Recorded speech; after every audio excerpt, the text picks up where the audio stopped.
नमस्कार दोस्तों, मैं सुरेश फिर से आपका स्वागत करता हूं हमारे audio book in Hindi channel पे। मैं आज फिर एक नई कहानी लेके आया हूं आपके सामने, जिसका नाम है सबसे बड़ा भिखारी। एक दिन राजा कृष्णदेव राय कुछ दरबारियों के साथ घूमने निकले। राजधानी के बाजारों और मंदिरों के सामने भिखारियों की भीड़ थी।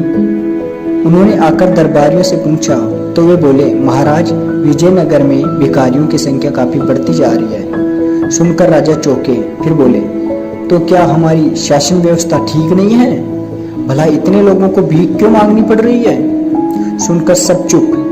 किसी के समझ में नहीं आया कि इस सवाल का क्या जवाब दिया जाए। कुछ देर बाद राजा ने तेनालीराम को बुलाकर कहा, तेनालीराम, जरा पता लगाओ कि हमारे राज्य में भिखारियों की संख्या इतनी क्यों बढ़ती जा रही है। तेनालीराम बोला, महाराज, मुझे इसके लिए 7 दिन की छुट्टी चाहिए। क्यों? राजा ने पूछा। इसलिए महाराज कि मैं भी भीख मांगकर थोड़ी कमाई कर लूं, फिर आपके सवाल का जवाब भी ढूंढ लूंगा। तेनालीराम बोला। सुनकर राजा हंस पड़े, बोले, ठीक है तेनालीराम, पर 7 दिन के अंदर मेरे सवाल का जवाब मिलना चाहिए। एक एक करके 6 दिन बीत गए। राजा को उत्सुकता थी कि भला तेनालीराम कर क्या रहा है। उन्होंने दरबारियों से पूछा तो सभी मुंह फेर कर हंसने लगे। आखिर पुरोहित ने कहा, महाराज, वाकई तेनालीराम भीख मांग रहा था, हमने खुद अपनी आंखों से देखा था। हाँ महाराज, तेनालीराम बहुत जिद्दी हो गया है, अब तो उसे राज दरबार की प्रतिष्ठा की परवाह नहीं है, मंत्री ने कहा। राजा को क्रोध आ गया, बोले, अच्छा, तो अब तेनालीराम ने भी भीख मांगना शुरू कर दिया।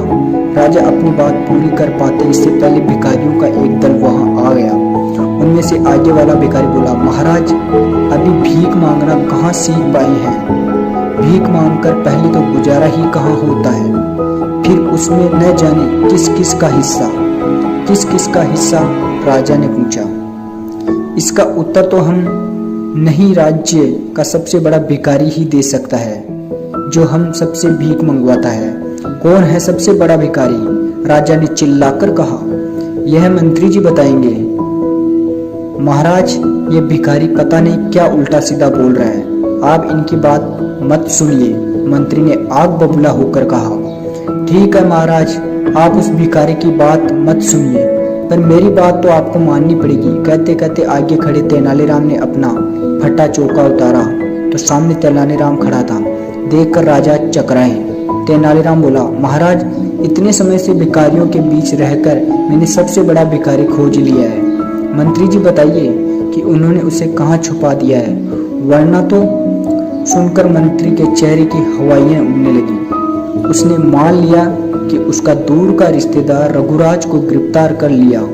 देखते ही देखते राज्य से भिखारी गायब हो गई। मंत्री को कड़ी फटकार पड़ी। उसने आगे से गलत लोगों का साथ न देने की कसम खाई। हर कोई तेनालीराम की प्रशंसा कर रहा था। धन्यवाद दोस्तों। कहानी कैसी लगी कमेंट बॉक्स में ज़रूर बताएं। हमारे चैनल को सब्सक्राइब करें। नई कहानी के साथ फिर लौटूंगा। धन्यवाद।